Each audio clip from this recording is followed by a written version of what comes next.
ألف لام را تلك آيات الكتاب المبين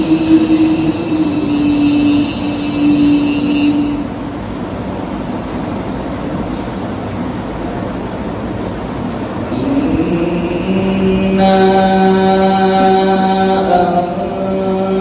أنزلناه قرآنا عربيا لعلكم تعقلون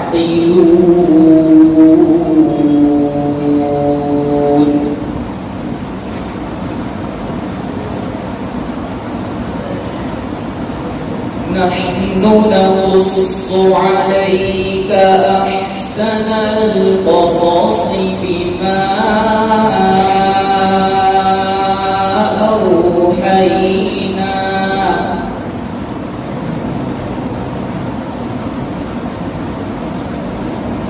أحسن القصص بما أوحينا إليك هذا القرآن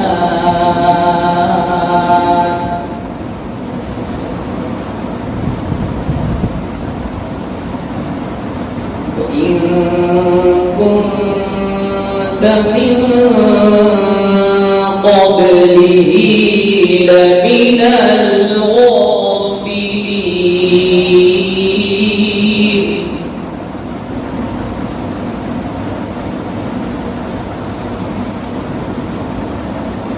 إذ قال يوسف لأبيه يا أبت إني رأيت أحد عشر كوكبا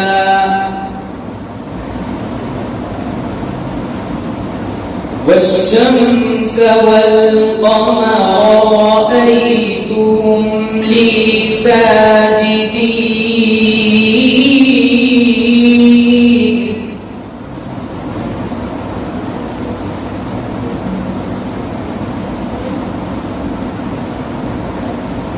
قال يا بني لا تقصص رؤياك على إخوتك فيكيدوا لك كيدا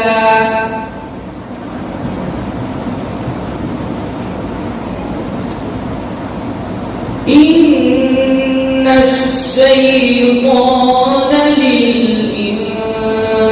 للإنسان عدو مبين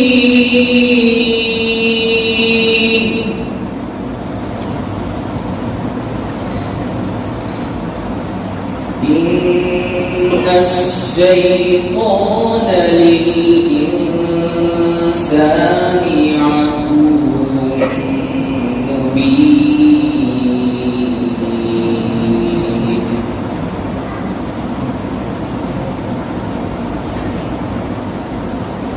وكذلك يجتبيك ربك ويعلمك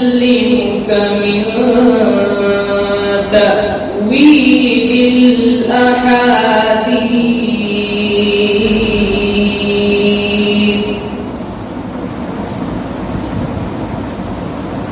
ويتم نعمته عليك وعلى آل يعقوب